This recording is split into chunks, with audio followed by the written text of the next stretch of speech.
Soyez les bienvenus sur Ryker Prime, une chaîne qui se consacre à l'entretien, l'installation et l'ajout de pièces pour des Ryker et une partie des Spyder. Restez jusqu'à la fin. Les pièces que je vais installer vont être mentionnées où je les ai pris, dans la mesure du possible qu'on me le permet, et les numéros de produits.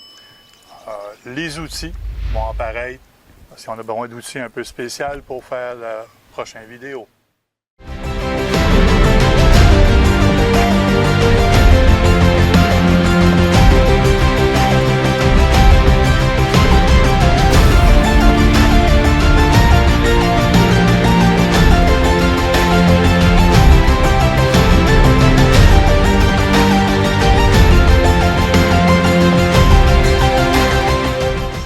Sont faites pour des amateurs comme vous et moi. Je ne suis pas un mécanicien certifié Can-Am. Vous ne deviendrez pas un mécanicien certifié Can-Am. J'explique tout simplement comment installer des composantes, des ajustements.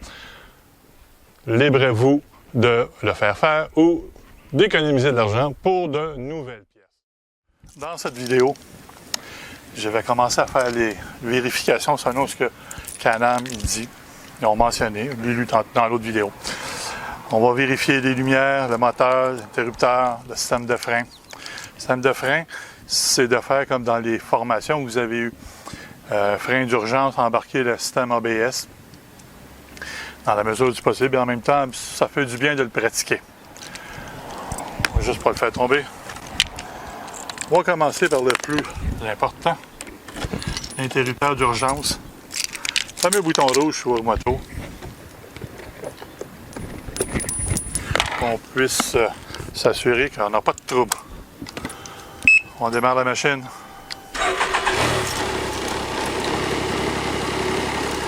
Tout ce que c'est qu'on a à faire pour le vérifier, on prend un petit peu plus fort. Et voilà, l'interrupteur d'urgence fonctionne. Un de fait. Le deuxième, voilà, c'est de mettre les hautes et les bases. Ça fonctionne. Les clignotants d'un côté s'éteignent. L'autre bord. Bon. Faut le partir.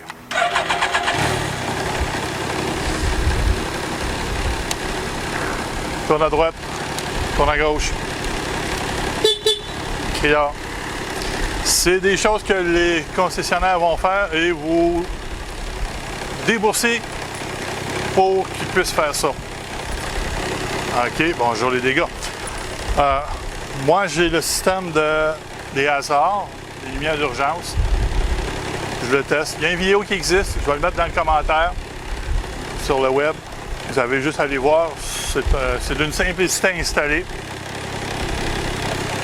Ça fonctionne. Ça, le test est fait avec cette partie-là. Maintenant, on va aller tester le système de frein. Restez à l'écoute. On va aller me revenir. Juste en avant. Voilà.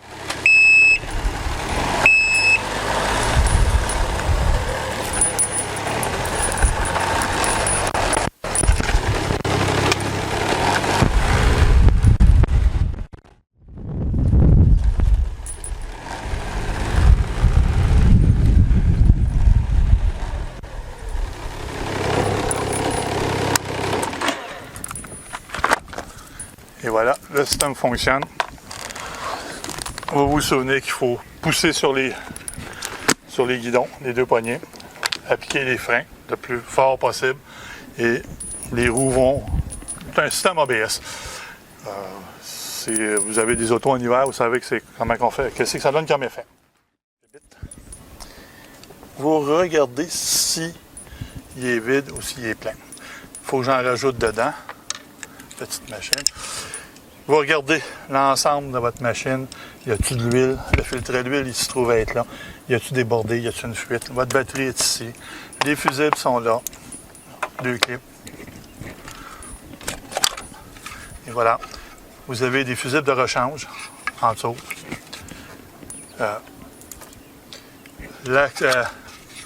La fusée d'accessoires, c'est une 5 ampères. C'est la petite brune qui est ici. Il y en a une dans le fond. Achetez-vous-en. Ça arrive souvent que moi, je les casse. Bien, je les fais sauter. Parce que je fais toutes sortes d'essais avec cette machine-là. Pour enlever le filtre à air, on se met ici de reculons. Il y a une clip ici. Je vais vous les montrer, là. On rentre le tournevis dedans. Et on se fait pas mal. Il y en a une deuxième.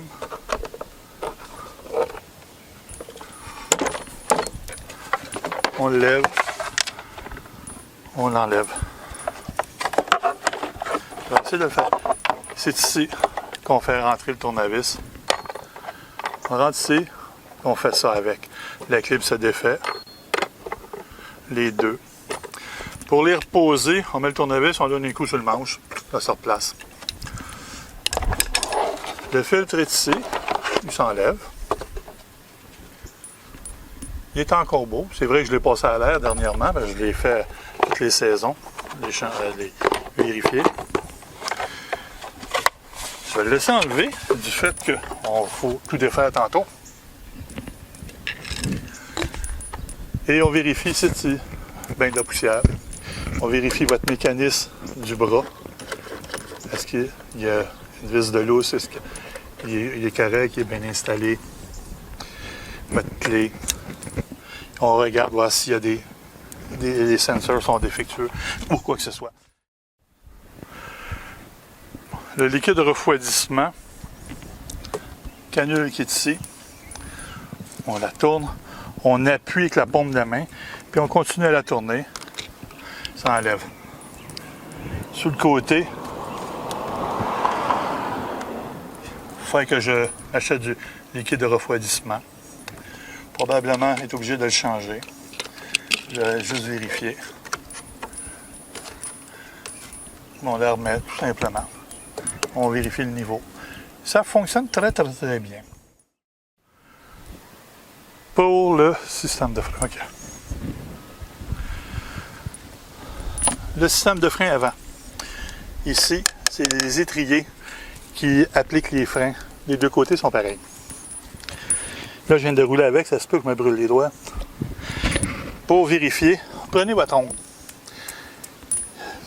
Dites pas ça à des mécanos, là, ils vont rire de vous, mais c'est pas une rigolade que je fais quand je dis ça. Passez votre ongle. Si votre ongle accroche tout le temps, il y a eu de la poussière ou je sais pas trop quoi, vous avez des problèmes de frein. Là, ce qu'il faut faire, c'est changer le disque, ou là, ça se tourne pas. Oui, ça se peut se tourner, mais changez-les, c'est pas si dispendieux. Et vous allez devoir changer les pads de frein qui sont de ce côté-là. Et après, l'étrier. L'étrier, le moyen que ça fonctionne, c'est qu'il y a des cylindres, rien que sur un côté, qui appliquent une pression juste sur un côté, parce que ça tire l'étrier d'un côté, ça cote les deux freins plus fort, les deux pads dessus, et ça se promène tout le temps comme ça. Pourquoi que vos freins s'usent plus vite que les autres? La réponse, elle est simple, mais elle n'est pas gentille. Je m'excuse. J'ai roulé l'année passée avec des personnes. Il y avait une trentaine de motos de long. C'était de toute beauté. C'était magnifique. 30 motos de long. Vous en mettez une dans le milieu, en avant, aux trois quarts en avant, qui fait du morse avec ses freins. Tout le temps le pied, c'est les freins. Hey, c'est gossant. Excusez l'expression, mais c'est gossant. Elle avait un Spider. Un Spider, tu n'es pas supposé toucher au frein. Il y a une transmission automatique qui se rétrograde automatiquement. Tu peux le faire manuellement. Tous ceux qui ont des Spiders, qui savent les conduire, ils m'ont tous dit la même affaire. Ce qui est le fun avec un Spider, tu ne changes pas les freins. Tu as juste à prévenir qu'il faut que tu arrêtes quelque part. Tu lâches l'accélérateur, la poignée, et elle commence à ralentir. C'est ce que je fais avec mon véhicule. Avec les motos, j'ai appris à mon amoureuse à faire la même affaire. On arrive tranquillement, on est en moto, on n'est pas pressé, pas stressé. Pour une fois dans ma vie, je ne suis pas stressé. Ça use les freins inutilement. Je ne dis pas qu'il ne faut pas s'en servir. Mais juste de prévoir que la personne qui est en avant peut arrêter. Il y a une lumière rouge qui vient de s'allumer, lâchez l'accélérateur, si vous allez. Puis à la fin, vous mettez le pied sur les freins. Quand vous arrivez, puis vous avez vos freins sur la pédale, puis vous sentez que ça vibre sur les freins. Pourquoi? C'est quand vous arrivez sur les coins de rue, il y a une lumière, c'est un peu long, et que vous gardez le pied sur les freins, l'étrier pousse sur un seul côté, pousse pas sur les deux côtés, là. Ils sont juste sur un côté, les étriers. Les cylindres d'huile qui se trouvaient ici, prendre le tournevis, c'est moins gros, qui se trouvaient ici, vous permet de... Il n'est pas si sur un côté, ça veut dire que si vous gardez le pied sur le frein, les freins sont chauds, du métal qui chauffe, ramolli. Ça ne viendra pas au bout comme une crêpe, cette affaire-là, mais c'est moins rigide. Va prendre la forme parce qu'on pousse rien que sur un côté, puis on le tient. Puis à un moment donné, vous allez mettre le pied sur les freins, puis votre pédale, elle va donner des petits coups. Là, vous vous demandez pourquoi. C'est ce qui se produit en avant, en arrière. Quand vous arrivez sur un coin, lâchez votre pédale de frein. Vous êtes dans une pente. Comme dirait un de mes formateurs, j'ai suivi énormément de cours de moto.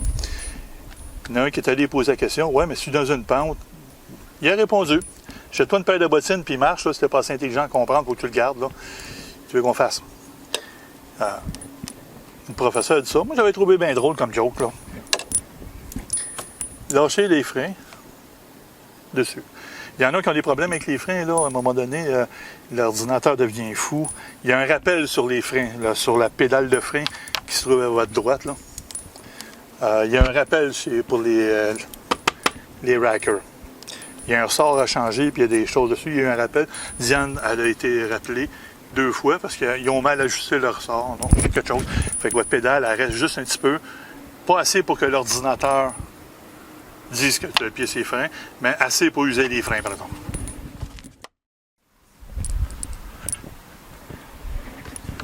Enlever lui, c'est encore plus simple. Une petite goupille à tourner, fais ça. Comment faire pour l'enlever? Il y a 2 clips dans le fond, là. Clic. Oups. On commence à enlever ça. C'est ça ici. On le tire de même. Pour ceux qui se demandent c'est quoi la pression d'air à mettre sur les pneus d'un racker, dans le couvercle, c'est écrit en avant, en arrière. C'est tout dépendamment de la machine que vous avez, des années, et des pneus qu'ils ont décidé de mettre dessus. Un autre morceau d'enlever.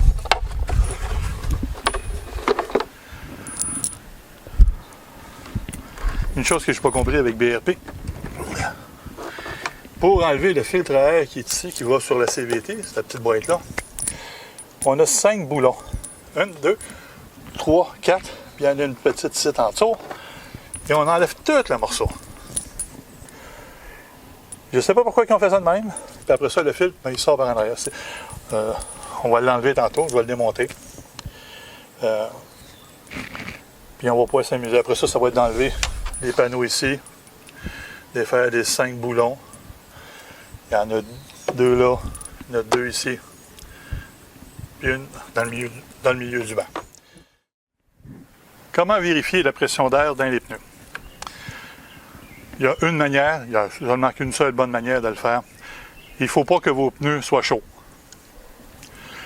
En chauffant l'air qui se trouve être à l'intérieur, où il y a certains concessionnaires en mécanique qui mettent de l'azote. J'ignore pourquoi ils mettent de l'azote là-dedans, ça ne sert pas à grand-chose. Empêcher les incendies. OK. Mais à part de ça, je ne sais pas pourquoi. Quand vous roulez avec, les pneus chauffent, prennent de l'expansion, l'air ne peut pas s'évacuer, fait que la pression reste en dedans, et quand vous allez mettre le manomètre de pression, il va être faussé parce qu'ils ont eu chaud. Oui, il fait 30 à l'heure actuelle dehors, il fait très chaud. Et je ne me plains pas qu'il fait chaud, j'adore ça. On peut se promener plus longtemps en moto. Vous avancez, je mets ma moto comme après souper, là, je vais aller vérifier. Ça va être une place qui est un peu à l'ombre pour ne pas que la 30 degrés fasse chauffer l'air qui est en dedans, en avant, en arrière. Regardez dans le panneau, je vous les ai montrés tout à l'heure. Et vous allez pouvoir toutes les vérifier que ça fonctionne. Moi, j'ai enlevé mon support en arrière, les deux valises, celle de gauche, celle de droite, et celle du dessus, le fameux top case. J'ai tout enlevé ça, c'est quand même assez pesant, pour ne pas fausser la pression que je dois avoir en arrière. Les pneus qui sont là. C'est pas plus compliqué qu'il faut juste attendre qu'il fasse moins chaud pour faire ça. Et une fois que vous avez ça, vous savez qu'il vous manque 3 livres, 2 livres, puis 4 livres en arrière, bien là, vous pouvez aller voir une station d'essence. Je vais y mettre 3 livres, oui, mettre 2 livres, oui, mettre 4 livres. Non, c'est 3 livres, 2 livres, 4 livres. Et en faisant ça, vous revenez, le remettez à l'ombre, vous allez le savoir. Là, ça va être, les pneus vont être plus confortables à rouler. Ça va être un petit peu plus dur, là, mais ça va être plus confortable. En tout cas, moi, je trouve ça plus confortable. C'est de même qu'on vérifie les pneus avec la pression. Ou vous avez un compresseur. J'ai un compresseur. J'ai le manomètre à pression qui va sur le compresseur. Je mets une pression, je paye sur le bouton. Quand je me promène en moto, j'ai dans mes valises un petit compresseur. Je vais vous montrer la photo et où est-ce que je l'ai pris, que je traîne avec moi. Il se recharge avec un port USB, une branche dans... Je ne sais pas pourquoi il appelle ça un coffre à gants. Parce qu'une fois qu'on a mis une paire de gants et grand-chose dedans, dans le petit coffre qui est en avant, on le branche, on met une pression, puis lui, il compresse. J'ai le kit pour réparer les pneus avec des mèches. Est-ce qu'on peut rouler longtemps avec des mèches? Normalement, j'aime pas ça. Mais quand on n'a pas le choix, on n'a pas le choix. Ce n'est pas tous les concessionnaires, tous les garages, parce que vous vous promenez, il n'y a pas nécessairement un concessionnaire BRP pas loin de chez vous. Puis vous ne vous promenez pas avec la grosse clé, là. Pas la clé, mais la douille pour enlever ça. Ça, je cherchais tout à l'heure dans le premier vidéo. La fameuse box, ça, c'est une douille qui est quand même assez grosse. Je l'ai montré dans la vidéo, je vais vous le remontrer dans celui-là. On ne se promène pas avec ça. Puis les autres ne l'ont pas. Fait qu'on n'a pas vraiment le choix de mettre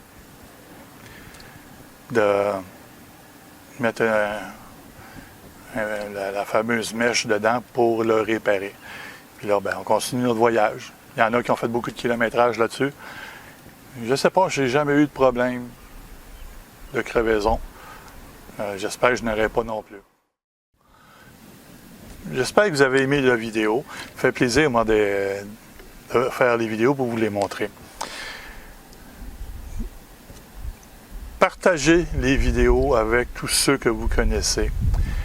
Parce que d'après moi, selon les commentaires que j'ai, puis le monde aime les vidéos. Le dernier que j'ai fait, ça n'a pas été trop long, qu'il y a beaucoup de monde qui l'ont regardé.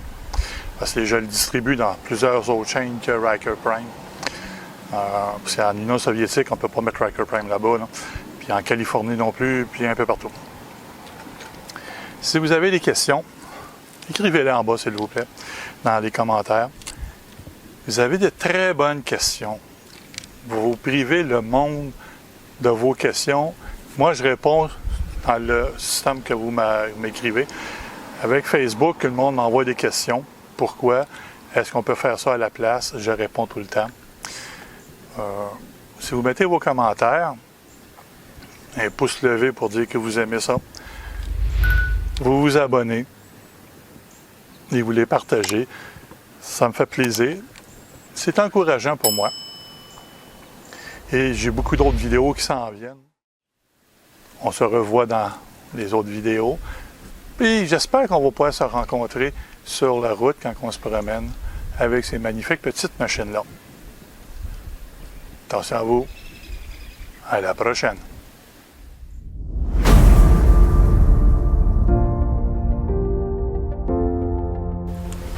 Les outils.